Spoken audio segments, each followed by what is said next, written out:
오늘 예배 나오신 성도 여러분에게 하나님의 은혜와 은총과 축복이 성도 여러분의 가정과 여러분의 삶의 터전 위에 가득하기를 소망합니다. 옆 사람에게 오랜만에 인사 한번 합시다. 예배 잘 오셨습니다. 한 번 더 인사할까요? 건강합시다. 건강해졌으면 좋겠습니다. 믿음의 세계는 허황된 세계가 아니라 우리의 삶과 직결된 실제의 세계입니다.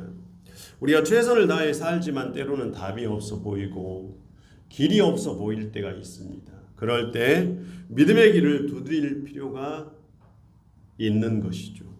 믿음의 세계에 눈이 열리면 우리의 생각이 달라지고 추구하는 목표도 달라질 것입니다. 제가 이제 캐나다에 처음 갔을 때, 살러 갔을 때 2000년 딱 2000년이었어요.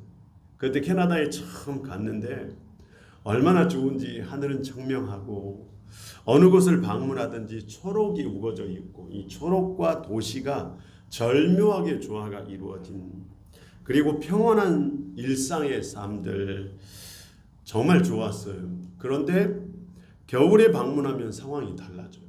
겨울에는 영하 20도 추위에 눈이 한번 내리면 1m 이상 쌓이고 그나마 토론토는 이제 최남단이거든요. 캐나다. 그런데 북단으로 올라가면 상황은 더 심각해져요. 2000년 처음 갔을 때 이렇게 살기 좋은 나라가 있나 싶었어요. 그러다가 하루는 혹독한 눈보라를 만났어요. 제가 이제 외부에 볼 일이 있어서 나갔고 이제 버스 정류장에서 집에 돌아오려고 버스를 기다리고 있는데 눈이 내리기 시작하는데 1m 이상 쌓이는 거예요. 버스가 오지를 못하는 거죠. 내가 집에를 어떻게 가지? 이런 생각이 드는 불현듯 날씨가 무섭구나라는 것을 그때 처음 깨달았어요. 그리고 그때 든 생각이 지금부터 몇백 년 전에 이곳에 처음 정착한 사람들을 생각했어요. 초기 개척자들. 미지의 땅에서 무엇을 해야 할지, 날씨가 어떨지, 어떤 곡물이 자랄지, 미래에 대한 희망에 대해서 알지 못한 채 이 초기 개척자들은 이 땅에 도착, 그 땅에 도착을 한 거죠. 지금은 중앙 냉난방이 있고 에어컨이 있고 온수가 있고 자동차가 있지만 그때 그 당시에 아무것도 없는 그 시절에 캐나다에 처음 방문에 들어갔다. 한번 상상을 해보았어요. 가족이 아프고 동물이 죽어가고 재배했던 곡식들이 2, 3m 되는 눈더미에 파묻히고 땅은 꽁꽁 얼어붙고 희망보다는 절망이 먼저 입에서 나왔을 거예요. 감사보다는 불평이 먼저 막 쏟아졌을 것 같아요. 혹독한 1월, 2월이 넘어가고 3월, 4월이 되어도 여전히 눈과 얼음에 덮여있다 생각을 해보면 겨울이 얼마나 더 지속될 것인가, 누가 이 혹독한 곳에 믿음과 소망의 씨앗을 뿌릴 수 있을까라는 생각이 들었어요. 그런데 제가 눈으로 본 캐나다는 그 혹독한 자연 환경을 이겨내고 지상 최고의 낙원을 사람들이 만들어냈어요. 초기 개척자들이 그 혹독한 자연 환경과 싸우면서 희망을 잃지 않고 믿음으로 가정을 세우고 믿음으로 공동체를 세우고 믿음으로 국가를 세우고 교회들을 세웠어요. 곳곳에 교회들이 있었어요. 오늘 보면 4장 18절을 보면은 아브라함이 바랄 수 없는 중에 바라고 믿었으니 이 한 구절 말이죠. 캐나다의 혹독한 추위를 견뎌내고 찬란한 삶의 환경을 만들어낸 초기 개척자들의 믿음과 소망이 생각나게 했어요.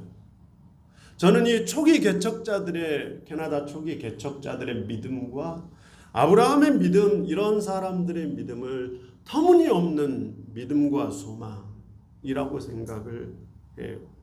요즘 사람들이 이제 100세는 말할 것도 없이 부부가 50이 넘었어요. 그런데 자식이 없어요. 그러면 평생 자녀 없이 살아가는 것은 당연한 일이죠. 불가능해요. 자식이 생긴다는 거의 자식이 생기지 않죠. 그런데 바로 그때 세상 모든 것을 창조하신 살아계신 하나님께서 아브라함에게 예사롭지 않는 약속을 주셨어요. 창세기 15장 5절을 보면 아브라함을 이끌고 하나님께서 밤에 밖으로 데리고 가요. 그리고 하늘을 우러러 수많은 별들을 보라 말씀하세요. 그리고 하나님께서 아브라함에게 말씀하시기를 네 자손이 이와 같을 것이다. 정말로 황당하고 말도 안 되는 약속입니다. 아무리 하나님을 믿어도 상식이라는 것이 있지 않습니까? 80이 넘어서 자녀가 없는 부부에게 하나님께서 찾아오셔서 하늘의 별을 보여주면서 이 별처럼 너의 자손들이 많을 것이다 라고 한들 누가 그것을 믿을 수 있겠습니까? 그런데 문제는 아브라함이 이 터무니없게도 약속을 믿었어요. 약속한 하나님도 터무니없으신 분이고 그것을 믿은 아브라함도 마찬가지입니다. 오늘 로마서 4장 18절을 보면 아브라함이 바랄 수 없는 중에 바라고 믿었으니 바랄 수 없는 중에 바라고 믿은 것은 다름이 아니라 이는 내 후손이 이와 같을 것이다 하신 하나님의 이 터무니없는 약속을 믿었다라고 말합니다. 그래서 저는 아브라함의 믿음을 터무니없는 믿음이라고 결론을 내리고 싶어요. 창세기 15장 6절을 보면 아브라함이 여호와를 믿으니 터무니없게 믿으니 여호와께서 이를 그의 의로 여기셨다. 이렇게 말씀하고 있어요. 하나님께서 아브라함의 이런 터무니없는 믿음을 보시고 의롭다 칭하신 거죠. 그런데 사도 바울은 오늘 본문 20절부터 22절에서 이 내용을 더 구체적으로 설명하고 있어요. 우리 같이 한번 20절부터 22절을 같이 한번 읽어보도록 하겠습니다. 20절입니다. 시작. 믿음이 없이 하나님의 약속을 의심하지 않고 믿음으로 견고하여져서 하나님께 영광을 돌리며 약속하신 그것을 또한 능히 이루실 줄을 확신하였으니 그러므로 그것이 그에게 의로 여겨졌느니라. 의심하지 않고 믿는 이 터무니없는 믿음, 하나님께서 의로 여겼는데 이 터무니없는 믿음에는 두 가지 특징이 있답니다. 첫 번째, 하나님의 살아계심을 믿는 거죠. 바울이 아브라함이 믿음이 견고하여져서 하나님께 영광을 돌렸다라고 설명하고 있는데 이 말의 또 다른 의미는 하나님의 살아계심을 믿은 거죠. 시편 18편 46절을 보면 다윗이 고백하기를 여호와는 살아계시니 그는 나의 반석이시며 내가 찬양하니 내 구원의 하나님을 높일지로다 이렇게 고백하고 있어요. 성도 여러분, 하나님의 살아계심을 믿는 사람들만이 그 하나님을 자신의 인생의 반석 삼을 수 있고 그 믿음이 흔들리지 않는다는 거죠. 그래서 하나님께 영광을 돌린다는 것입니다. 그러므로 믿음이 견고해져서 하나님께 영광을 돌렸다. 이 말은 하나님의 살아계심을 믿었다 이런 뜻입니다.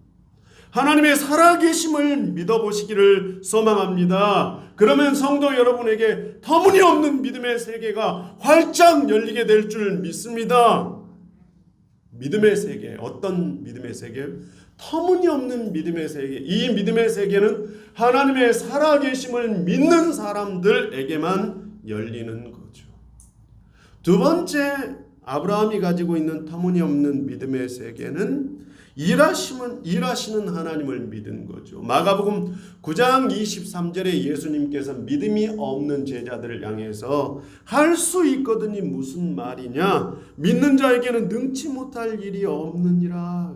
하나님에게는 능치 못할 일이 없다는 거죠. 아브라함이 하나님께서 능히 이루실 것을 믿은 거죠. 이것은 일하시는 하나님을 믿는 거죠. 고대사회에서 여러 가지 신에 관한 관점이 있었는데 이런 관점도 하나 있었어요. 하나님이 세상을 만드신 거죠. 여기까지 참 좋았어요. 그런데 그 하나님이 세상을 만드시고 이제 멀리 떨어진 거죠. 세상은 자기가 알아서 돌아가고 하나님은 멀리 계신 거죠. 이 세상 질서와 관여하지 않으시는 분. 신을 이렇게 생각하는 사람들도 있었어요. 그런데 하나님께서는 그렇게 멀리 계신 분이 아니라 지금 우리 곁에 오셔서 우리와 함께 일하시고 우리와 함께 걷는 분이십니다. 우리와 함께 걷는 분이라는 이 하나님을 믿어야 우리에게 터무니없지만 그 믿음이 자라게 될 줄 믿습니다. 성도 여러분, 아브라함은 일하시는 하나님께서 어이롭다 여기신 거죠. 성도 여러분, 그의 이성적인 판단이나 그의 상식으로는 믿을 수 없었지만 그의 이성과 상식을 초월해서 살아계신 하나님, 일하신 하나님을 믿는 거죠. 이런 믿음을 통해서 아브라함에게 기적이 일어나 100세 아들을 얻게 되는 거죠. 기적은 터무니없는 믿음에서 시작됩니다. 이런 믿음을 소유할 수 있는 성도 여러분 되시기를 소망합니다. 로마서 1장 26절 27절을 우리 한번 찾아가서 읽어보도록 하겠습니다. 로마서 1장 26절 27절입니다.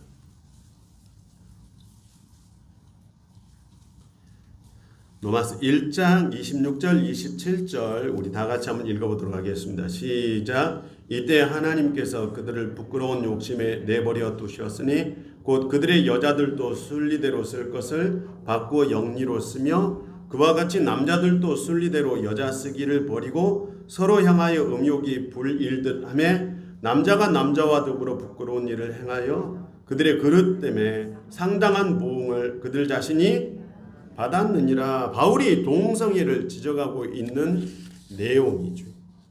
남녀 사이가 서로 멀어진 거죠. 여자는 여자끼리 남자는 남자끼리 동성관계를 맺음으로 자신의 몸을 욕되게 했다라고 바울은 설명하고 있는 거죠. 성도 여러분, 하나님께서는 동성애에 대해서 엄격하고 단호하게 죄악이라고 말하고 있어요. 반면에 오늘 본문을 보면 아브라함과 사라는 하나님의 약속을 신뢰했어요. 그들에게 오랫동안 부부의 남녀 간의 깊은 사랑이 있었지만 아이가 없었어요. 그럼에도 불구하고 이 남녀 간의 관계를 아이가 없음에도 오랫동안 더 유지하고 더 깊은 사랑. 그래서 결국 아이를 낳을 수 있게 되었어요. 한쪽에서는 하나님께서 지어놓은 남녀 간의 사랑의 질서를 무너뜨리지만 한쪽에서는 아이가 없음에도 불구하고 이 남녀의 사랑의 질서를 오래도록 유지시켜주는 힘이 무엇일까?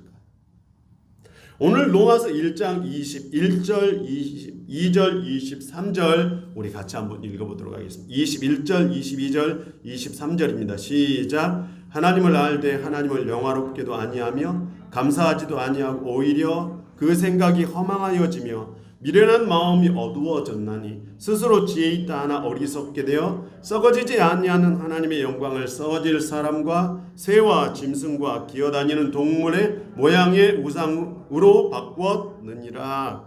성도 여러분, 우리가 생각하는 믿음의 세계는 우리가 생각한 것보다 훨씬 그 힘이 더 커요.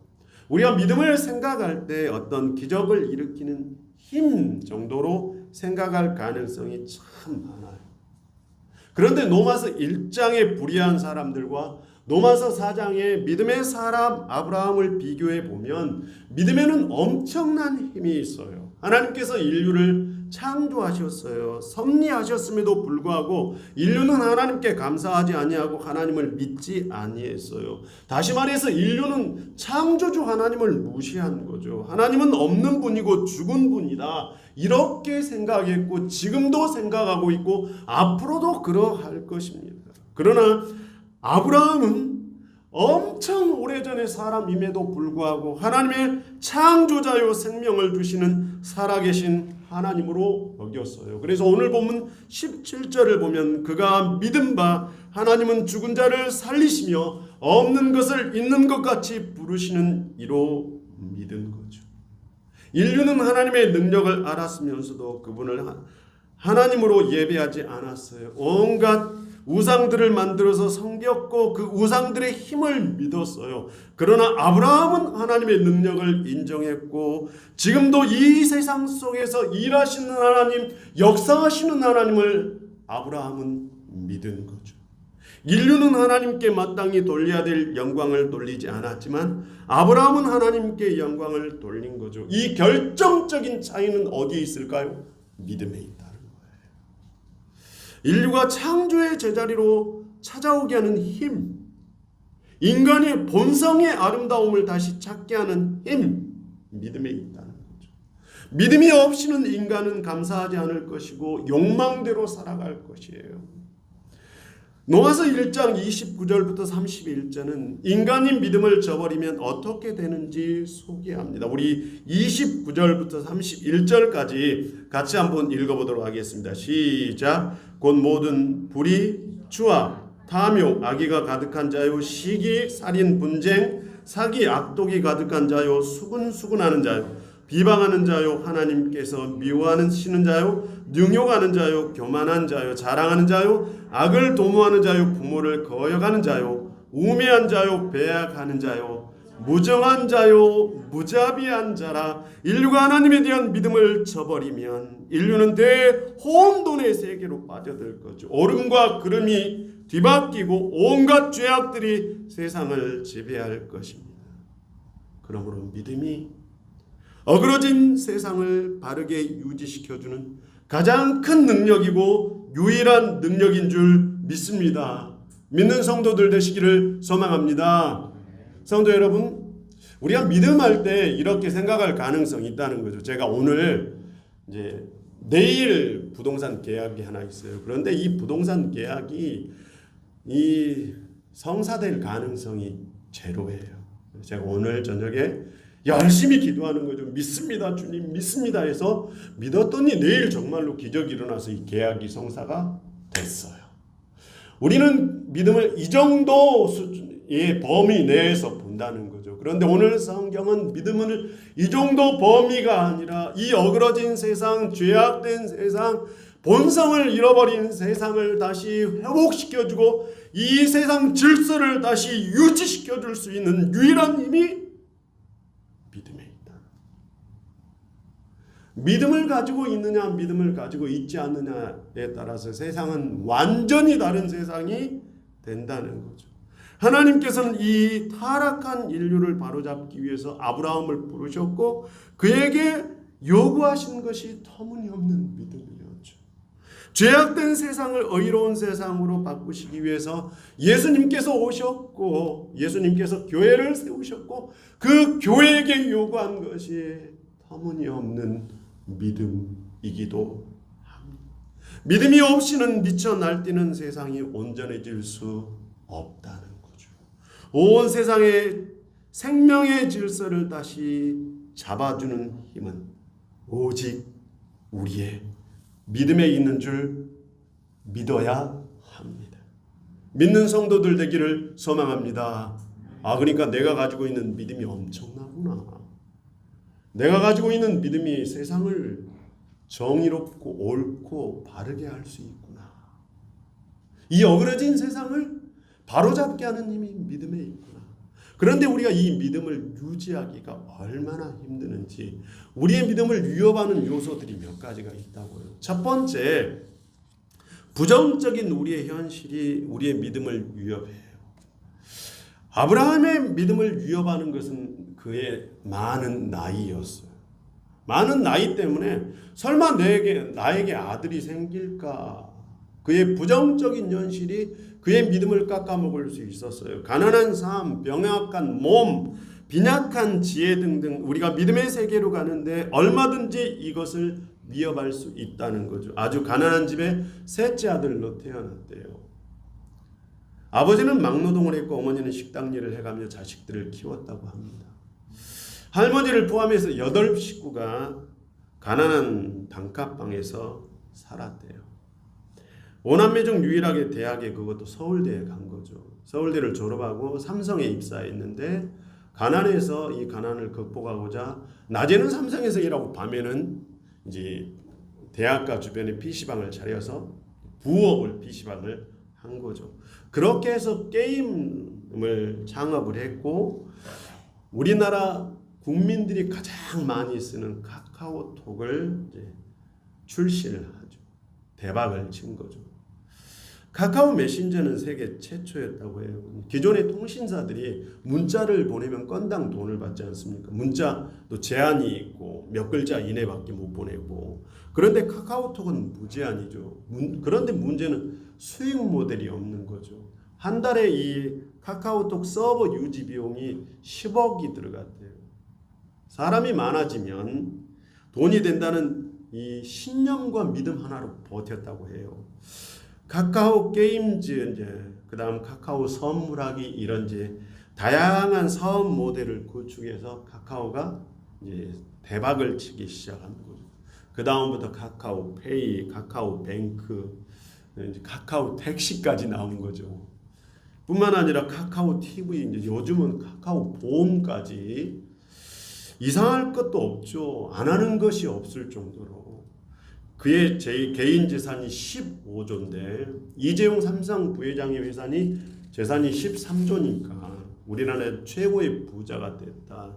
창업 1세대가 후손에게 상속 증여한 회사가 아니라 흙수저인 본인의 힘으로 여기까지 올라왔다는 것이 대단하다. 어제 기사에 난 카카오 김범수 회장의 이 얘기예요. 그런데 저는 이 얘기를 보면서 그가 가난이라는 부정적인 현실에 발목이 잡혀서 그의 미래를 믿지 않았다면 어떻게 됐을까? 가난은 누구에게나 있고요. 육신의 연약함은 누구나 겪을 질병입니다. 그러나 가난과 육신의 질병이 우리가 터무니없는 믿음으로 가는 방해가 돼서는 안 될 줄 믿습니다. 두 번째 우리의 믿음을 방해하는 치명적인 요소는 하나님의 부재 상황이에요. 예수 믿는 사람들에게 주변 사람들이 종종 이런 얘기를 해요. 하나님 정말로 계셔? 그런데 제가 이 표현을 써도 되는지 모르겠지만 너의 그 가난한 현실을 봐봐. 스스로 그리고 너를 생각해봐. 너의 그 가난한 현실이 하나님이 살아계시지 않는다는 증거야.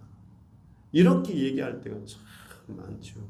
시편 42편 저자도 주변 사람들에게 이런 비아냥의 소리를 들었던 거죠. 그래서 그는 이렇게 고백해요. 내 영혼이 하나님 곧 살아계신 하나님을 갈망합니다. 내가 어느 때에 나아가서 하나님의 얼굴을 배울 수 있겠습니까? 사람들이 종일 내게 하는 말이 내 하나님이 어디 있어? 너의 하나님은 살아계신 하나님 맞아? 라고 합니다. 그럴 때마다 내 눈물이 주야로 내 음식이 되었습니다. 현대 과학이나 철학 또는 학문에서 신이 없다는 것을 얼마든지 증명할 수 있다고 해요. 기독교에서는 인간이 행복을 추구하는 것은 하나님께서 인간에게 창조의 섭리로 하나님의 형상을 주어서 인간은 행복을 추구하게 설계되어 있다 이렇게 봐요. 그런데 과학은 완전히 다르게 이해하죠. 인간이 행복을 위해서 창조된 것이 아니라 살기 위해서 행복감을 느끼는 것뿐이다 라고 봐요. 인간이 행복한 삶을 추구하기 위해서 신의 형상을 닮은 존재가 아니라 단지 인간이 지능이 조금 높을 뿐이고 타조나 숭어와 본질적으로 다르지 않는 100% 동물이다. 그런데 어떤 상황을 보니 어떤 상황에서 선택하다 보니 거기에 만족감이 있었을 뿐이다. 동물이 자연 선택을 통해서 진화해 가듯이 인간이 느끼는 행복 역시 자연 선택의 결과일 뿐이다. 신의 존재가 설 자리가 전혀 없는 거죠. 제가 이제 우리 집 아이들 잠을 자면서나 또는 가끔 때로는 하나님은 살아계셔. 하나님은 우리를 선하고 행복하게 살도록 만드셨어. 이렇게 얘기를 하죠. 아이들한테 가르쳐 주죠. 우리는 하나님의 창조물이야. 이렇게 아버지에게 배우는 거죠. 그런데 이 아이들이 우리 아이가 조금 있으면 4년만 있으면 대학을 가요. 대학을 가서 보니 하나님 없이 세상이 존재하고 세상에 존재하는 모든 것은 그냥 자연 선택에 의해 작동되는 진화의 과정일 뿐이라고 배우죠. 우리 아이들이 살아가는 길목마다 하나님의 부재를 알려주는 안내판이 가득한 거죠. 우리 아이들이 대학을 가면 이 아이들에게 하나님의 부재 상황을 알려주는 철학, 과학, 기타 등등에서 수많은 것들이 하나님은 살아있지 않다라고 안내판을 알려주는데, 그때 이 아이들이 터무니없는 믿음을 소유할 수 있을까? 이런 상황 속에서 세 번째 우리의 믿음을 위협하는 것은 오지 않는 미래예요.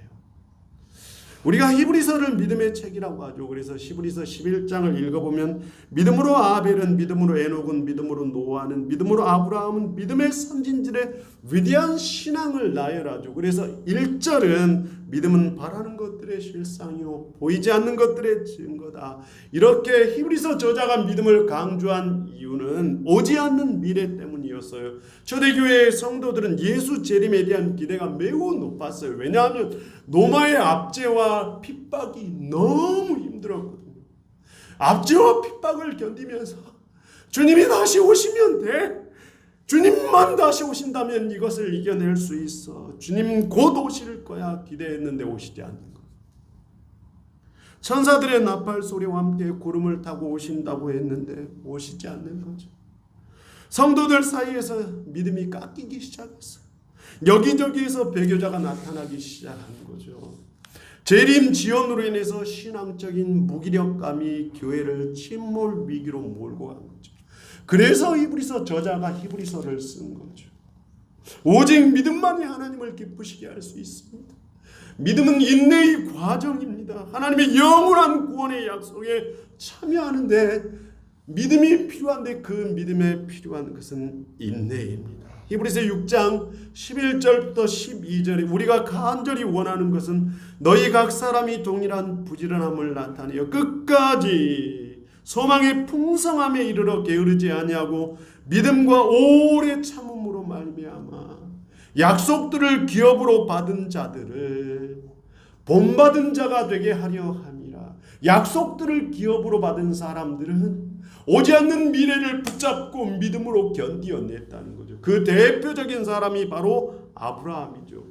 그래서 히브리서 11장 8절에 믿음으로 아브라함은 부르심을 받았을 때 순종하여 장래 유업으로 받을 땅에 나아갈새 갈 바를 알지 못하고 나아갔다. 갈 바를 알지 못하고 나가며 믿었고 바랄 수 없는 중에 믿었다. 이런 터무니없는 믿음을 가지고 그들은 인내하고 버텼다. 약속 하나 믿고 버텼다. 성도 여러분, 오지 않는 미래 때문에 얼마나 답답한지 몰라요.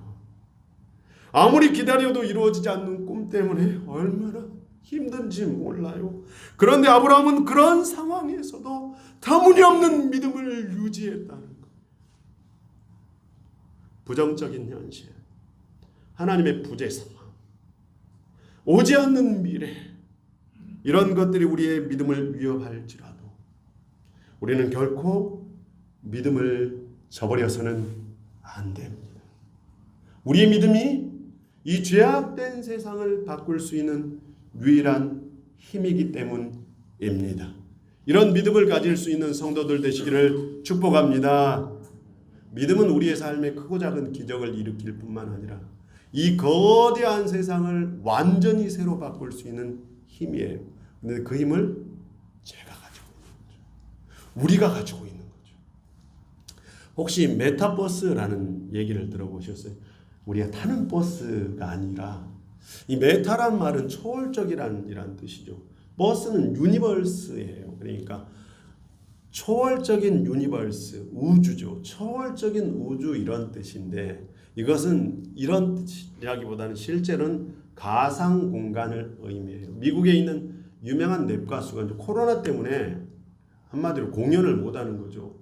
어떻게 돈을 벌까 고민하다가 IT 기업하고 연결을 해서 가상 공간에다가 자신의 가상 캐릭터를 만들고 자신이 발매할 새로운 노래를 입혔어요. 그리고 그렇게 녹음을 다 끝낸 다음에 조용필이나 뭐 나훈아 콘서트처럼 언제 어느 날 몇 시에 가상 공간에서 이 콘서트가 있을 것인가 광고를 하고, 물론 그 시간에 그는 자기 집에서 TV를 보고 있었죠. 그런데 공연이, 이 메타버스 공연이 대박이 납니다.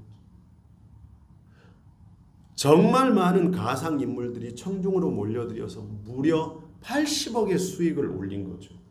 그가 처음 이 대면 공연을 했을 때는 한 2억 정도 수입을 올렸는데, 세상에 한 번 공연으로 20배 넘는 공연 수익을 올린 거죠. 앞으로 산업혁명은 메타버스가 될 것이다 라고 말하죠. 이런 메타버스 시대가 되면 과연 교회는 생존할 수 있을까? 코로나 때문에 대면 예배를 할 수 없게 되자 성도들이 교회를 떠나는 현상이 나타나고 있는데, 대면 예배는 교회의 생존에 직결되어 있는데 과연 메타버스 시대에 교회는 생존할 수 있을까? 17세기 영국의 산업혁명이 일어났을 때 지방에서 신앙생활을 열심히 했던 믿음의 사람들이 막 도시로 몰려가는 거죠. 도시에 몰려가서 믿음의 세계가 전부인 줄 알았던 사람들의 눈에 기계가 보여준 세상은 엄청났어요. 그러자 그때 많은 사제들과 목회자들이 기계가 세상을 이끌어가면 과연 인간에게 믿음이 필요할까 걱정을 했어요. 그런데 300년 후 지금 교회는 이 세상에 죽지 않고 더욱더 많은 사람들의 삶을 이끌고 있는 거죠. 지금부터 130년 전에 조선 땅에 복음을 전하러 왔던 언더우드 선교사는 이런 기도를 했어요. 주여, 지금 아무것도 보이지 않습니다. 주님, 메마르고 가난한 땅, 나무 한 그루 시원하게 자라오지 못한 땅에 저희들은 옮겨와 있습니다. 그 넓고 넓은 태평양을 어떻게 건너왔는지 그 사실 자체가 기적입니다. 주님께서 붙잡아 뚝 떨어 놓으신 이곳에 지금 아무것도 보이지 않습니다. 보이는 것은 고집스럽게 얼룩진 어둠뿐입니다. 저희가 해야 할 일이 보이지 않습니다. 그러나 주님, 순종하겠습니다. 믿음은 바라는 것들의 실상이요 보이지 않는 것들의 증거라고 주님께서 말씀하셨사오니 조선의 믿음의 앞날을 볼 수 있게 될 것을 저는 믿습니다. 지금 우리는 황무지 위에 맨손으로 서 있는 것 같사오나 지금 예배드릴 예배당도 없고 학교도 없고 그저 경계와 의심과 멸시와 천대가 가득한 곳이지만 이곳이 머지않아 은총의 땅이 되리라는 것을 믿습니다. 100년 전에 이기풍 선교사님께서 제주에 처음 들어오셨을 때 제주 땅 역시 영적으로 흑암에 잡힌 땅이었죠. 지금은 제주 땅 어디를 돌아다니지 교회가 있어요. 거의 리마다 하나씩 교회가 세워져 있어요. 그런데 그때 당시만 해도 이기풍 선교사님께서 제주를 아무리 뒤져봐도 가는 곳에 교회 하나 없는 땅이었어요. 그런데 지금은 교회가 이렇게 우뚝 서 있죠. 과거에도 미래에도 믿음의 씨앗, 소망의 씨앗을 뿌리기에는 황무지였어요. 그런데 사람들은 터무니없는 믿음을 가지고 온 거예요. 언더우드 선교사도 이 땅에 밟을 때 터무니없는 믿음을 가지고 왔고 이기풍 선교사가 제주 땅에 들어왔을 때 터무니없는 믿음을 가지고 왔어요. 초기 개척자들이 캐나다에 들어갔을 때 300년 후에 캐나다에 그 아름다운 건물들이 세워질 것을 누가 허락했습니까? 그런데 그들은 터무니없는 믿음을 가지고 그 땅을 밟았어요. 아브라함은 네 아들이 하늘의 별처럼 저렇게 많아질 것이다. 100세 된 자기에게 아들이 없는데 하나님께서 그것을 약속하셨을 때 그는 터무니없게 믿은 거죠. 성도 여러분, 과학이 발달하고 첨단 문명이 꽃을 피워서 가상세계가 펼쳐지면 믿음이 필요 없을 것처럼 보이지만 결코 그렇지 않습니다.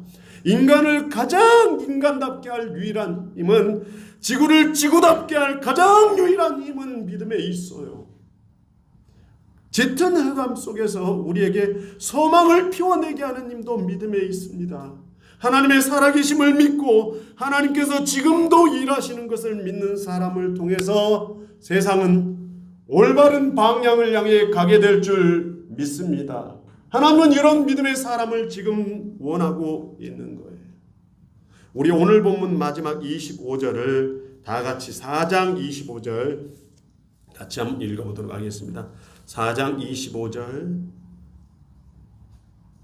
같이 한번 읽어보도록 하겠습니다. 시작. 예수는 우리가 범죄한 것 때문에 내어줌이 되고 또한 우리를 의롭다 하시기 위하여 예수님은 왜 자기 몸을 십자가에 내어주셨을까?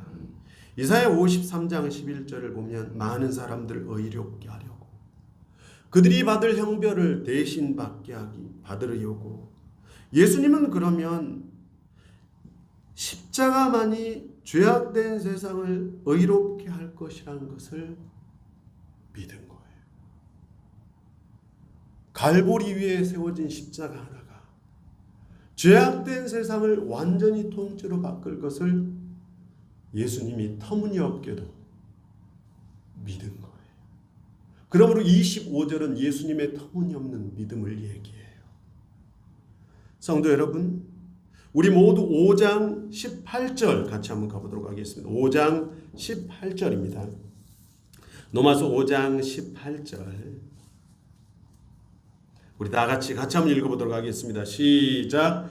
그런즉 한 사람의 범죄로 많은 사람이 정죄에 이른 것 같이 한 사람의 의로운 행위로 말미암아 많은 사람이 의롭다 하심을 받아 생명에 이르렀느니라. 한 사람의 범죄로 많은 사람이 정죄에 이른 것처럼 아담의 범죄로 많은 사람이 정죄에 이른 것처럼 한 사람의 의로운 행위로 예수님의 이 터무니없는 믿음의 행위로 많은 사람이 의롭다 하심을 받아 생명에 이르렀다. 성경은 이렇게 말하고 있는 거죠. 예수님께서 십자가를 지실 때 세상 사람들은 터무니없다 생각했을 거예요. 그러나 그 믿음이 세상을 살린 거죠. 언더우드 선교사가 조선 땅을 밟았을 때 주변 친구들은 터무니없다 그랬을 거예요. 이기풍 선교사가 여기 이 땅에 제주 땅에 왔을 때 터무니없다 그랬을 거예요. 성도 여러분, 그 터무니없는 믿음이 세상을 살린 거죠. 하나님께서 지금 요구하시는 것은 터무니없는 믿음일지 모릅니다. 아브라함이 가졌고 예수님이 가졌고 수많은 믿음의 선배들, 선교사들이 가졌고 그 믿음, 메타버스 시대에 우리가 가진 믿음이 터무니없어 보일지라도 결국 우리가 가진 이 터무니없는 믿음 때문에 세상은 아름다운 곳, 의로운 곳이 될 줄 믿습니다. 이런 믿음을 우리도 소유하고 우리 다음 세대가 소유하기를 축복합니다. 우리 함께 기도합시다.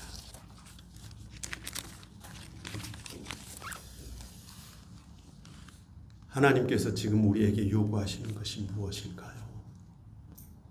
믿음은 단지 우리의 삶에 크고 작은 기적을 일으킬 뿐만 아니라 온 세상을 깨진 질서를 바로잡을 유일한 힘이 믿음에 있음을 기억하고 아브라함이 가졌던 터무니없는 믿음, 예수님께서 가지셨던 터무니없는 믿음, 이 믿음을 오늘 우리도 소유하게 하여 주시옵소서. 하나님께로부터 의롭다 칭함을 얻는 성도들 저청중앙교회 되게 하여 주시옵소서. 예수 그리스도 이름으로 기도하옵나이다. 아멘.